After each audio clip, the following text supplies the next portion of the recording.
ಇದರಿಂದ ಉತ್ಸುಕರಾಗಿ ಇವತ್ತು ನಮ್ಮ ಸಮಾರಂಭದಲ್ಲಿ ಭಾಗವಹಿಸಿದರೆ ಅವ್ರಿಗೆ ನಾವು ಮೊದಲನೇದಾಗಿ ಭೀಮಾ ಸ್ವಾಗತವನ್ನ ಕೋರ್ತಾ ನಮ್ಮ ಕಾರ್ಯಕ್ರಮವನ್ನ ಮುಂದುವರಿಸ್ತೀವಿ. ಅದೇ ರೀತಿ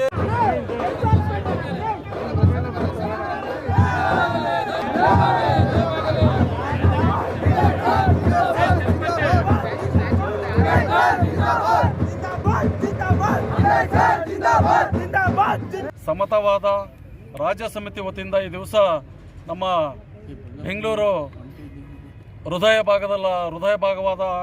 ಭಾಗ ಆಗಿರ್ತಕ್ಕಂಥ ಮೈಸೂರು ಬ್ಯಾಂಕ್ ಸರ್ಕಲ್ನಿಂದ ವಿಧಾನಸೌಧದ ಮುಂಭಾಗದಲ್ಲಿರ್ತಕ್ಕಂಥ ವಿಶ್ವರತ್ನ ಸಂವಿಧಾನ ಶಿಲ್ಪಿ ಬಾಬಾ ಸಾಹೇಬ್ ಡಾಕ್ಟರ್ BR ಅಂಬೇಡ್ಕರ್ ಅವರ 64ನೇ ಪರಿನಿರ್ವಾಣದ ದಿವಸದಂದು ಈ ದಿವಸ ಬೃಹತ್ ಕಾಲ್ನಡಿಗೆ ಜಾಥಾ ಮಾಡೋದ್ರೊಂದಿಗೆ ಎಲ್ಲರೂ ನಮ್ಮ ಸಂಘಟನೆಯ ಬೆಂಗಳೂರು ನಗರ, ಬೆಂಗಳೂರು ಗ್ರಾಮಾಂತರ ಎಲ್ಲ ಭಾಗಗಳಿಂದ ಇವತ್ತು ರಾಜ್ಯದ ಮೂಲೆ ಮೂಲೆಗಳಿಂದ ಎಲ್ಲ ಜಿಲ್ಲೆಗಳಿಂದ ನಮ್ಮ ಕಾರ್ಯಕರ್ತರು ಒಂದೊಂದು ಗುಲಾಬಿ ಹೂವನ್ನು ಬಾಬಾ ಸಾಹೇಬ್ ಅಂಬೇಡ್ಕರ್ ಅವರ ಪರಿನಿರ್ವಾಣದಂದು ಅವರ ಪಾದಗಳಿಗೆ ಒಂದೊಂದು ಗುಲಾಬಿ ಹೂವನ್ನು ಅರ್ಪಿಸಿ ಕೃತಜ್ಞತೆಗಳನ್ನು ಅರ್ಪಿಸುವಂಥ ಒಂದು ಕಾರ್ಯಕ್ರಮವನ್ನು ಇವತ್ತು ನಾವು ಹಮ್ಮಿಕೊಂಡಿದ್ದೀವಿ.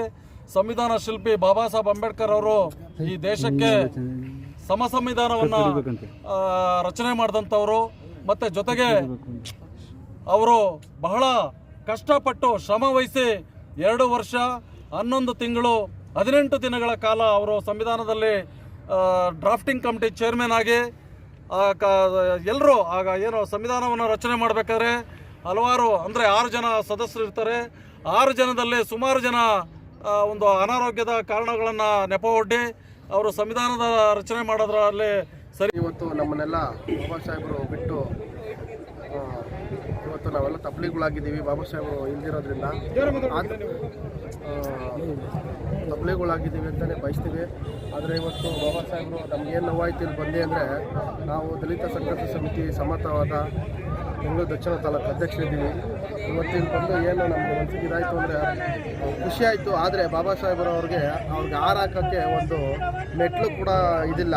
ಯಾವ್ಯಾವ ಪುತ್ತಲೆಗಳಿಗೆ ಏನೇನೋ ಮಾಡ್ತಾರೆ, ಅದ್ರ ಭಾಳ ನಮಗೆ ಒಂಥರ ನೋವು ಆಗ್ತಾಯಿದೆ. ಹಂಗಾಗಿ ಇಲ್ಲಿ ಬಂದಿರತಕ್ಕಂಥ ನಾವು ಸುಮಾರು 10,000 ಜನ ಸೇರಿದ್ದೀವಿ DSS ಸಮತಾವಾದ ಮಾರಪ್ಪ ಅವ್ರ ಸಂಘಟನೆ ವತಿಯಿಂದ. ಆದರೆ ಇವತ್ತು ನಮ್ಗೆ ಭಾಳ ಖುಷಿ ಆಗ್ತಾಯಿದೆ. ಈ ಖುಷಿ ಆಗ್ತಿದೆ ಅಂತ ಹೇಳೋಕ್ಕೆ ಈ ಸಂದರ್ಭದಲ್ಲಿ ನಿಮ್ಗೆಲ್ರಿಗೂ ನಾನು ಹೃದಯಪೂರ್ವಕ ವಂದನೆಗಳನ್ನ ಹೇಳೋಕ್ಕೆ ನಾನು ಬಯಸ್ತೀನಿ. ಧರ್ಮಣ್ಣ ಅಂತ.